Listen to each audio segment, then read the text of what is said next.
By the way, I am not a Chicken Little. I am not saying that the sky is going to fall. The sky fell years ago. Somebody said, well, you know, one of these Facebook questions, what would you do if you were one of the last survivors of a fallen civilization? And my answer was,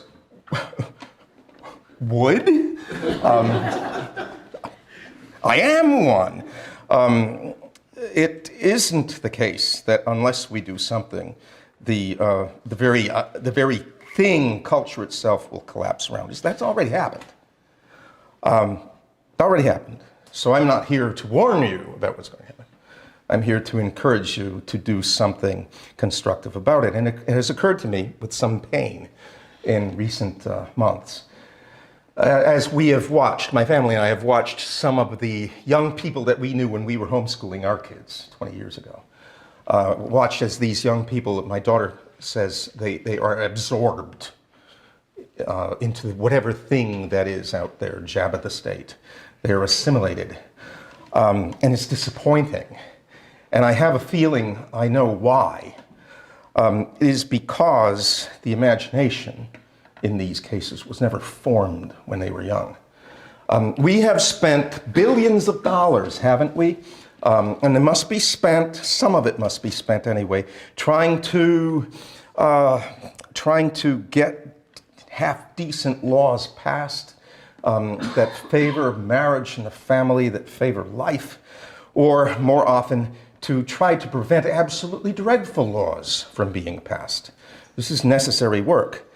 And yet, what have we gained from all of that, practically speaking? We've gained some temporary and partial victories, very temporary and very partial, only to find them absolutely overwhelmed by the next cultural collapse, cultural loss. So I have been thinking lately that not only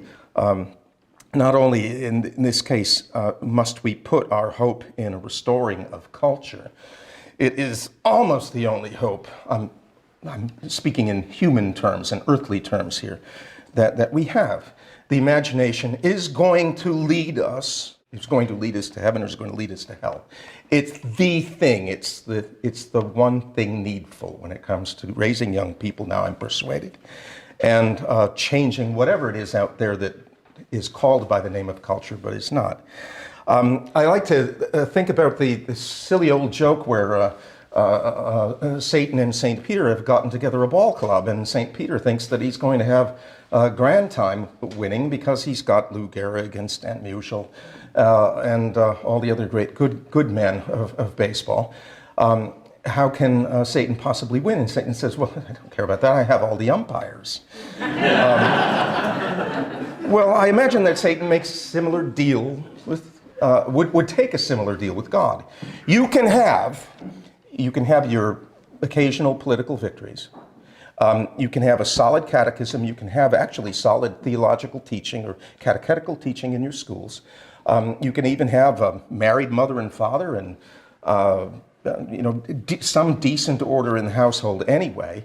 You can have a variety of things in place. If you give him the imagination, it's over. Okay?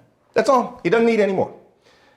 Everything else is icing on the cake for him. If he has the imagination, barring a miracle of God's grace, he has the person.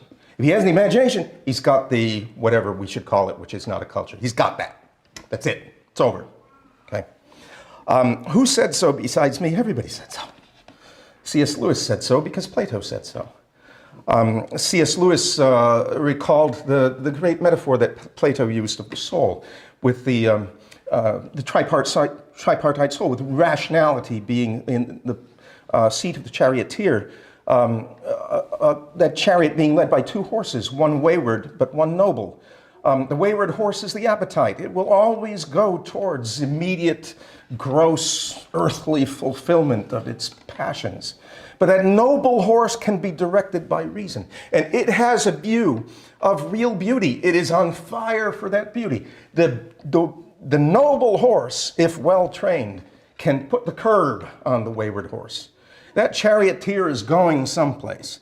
And he's either going towards this great and noble vision of beauty, or he's going in the direction of the appetite. There's no third option. It's going to be one or the other. Now, if we have not given our young people visions of true beauty, that doesn't mean that they won't go anywhere. They will go where the mass media has them go. They'll go mass entertainment. Mass entertainment, mass politics, and mass education, they're pretty much all the same thing, right? That's the direction they will go in. We know this, and we're painfully aware of it. Confessors are painfully aware that young people are accessing vilest things on the internet by age 10, age 11. They are having their imaginations deformed everywhere. They're not going to stay unformed forever. They will be either formed to direct the soul and its longing towards beauty and goodness, or they will be deformed. And these days, unless you are really intentional about it, unless you're quite clear, you know where you're going and you know what there is out there to avoid, they will lapse back into that because it's the easiest thing. It's the most available thing. It's a heck of a lot easier to go click, click than it is to read a play by Shakespeare. And so they will do that, okay? Unless we reclaim the realm of the imagination, it's over. It's over. Now, in one sense, that task is quite difficult, right? Because you have no allies in it, and at least no contemporary allies. All the schools are against you, really. They're all against you. Let me be clear, they're all against you. We have school systems that are run by people who actually think it's a good thing for young people to be introduced to perversions. Those are the minds that are directing your kids. That's it. There are no allies. The mass phenomena are no allies. Half the time your churches are no allies. We do have, however, in that sense it's a difficult task, but it's also the easiest task in the world because we have plenty of allies. We have allies with names like Michelangelo, Dante, Bach, Brahms, Beethoven, Virgil, Homer, Aquinas, Augustine.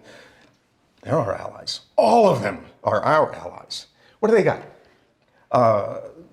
American Idol? The Bachelor. That's what they have. I've got Caravaggio. Okay? We have that. And people are starved for beauty. They need this vision of beauty. I'm absolutely persuaded these days that some of our moral problems are actually problems of the imagination. It is impossible for some young people even to imagine what it's like to lead a sexually continent life, to fall in love, really to fall in love and to get married and to have a bunch of kids and to be happy.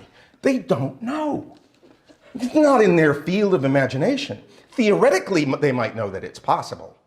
They can't imagine it. They can't imagine what it's like actually to worship God in fullness of heart. They have no vision of beauty. So in this sense, it's easy for us. We are not giving a competing vision of beauty. There is none, okay? We'd be the only game in town in that sense, but the only game with everything else pitted against us.